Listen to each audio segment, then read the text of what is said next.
तब देखी लड़की के बाप के कहनाम बा, अरे पानावा उनो कर खइनी बेटी फुलावा रखनी उधार।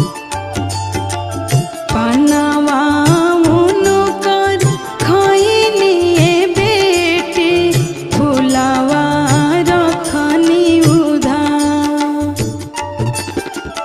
तुहरे करने बलुहरानी बेटी साजन छे काले दुआर। तुहरे करने बलुहरानी बेटी सा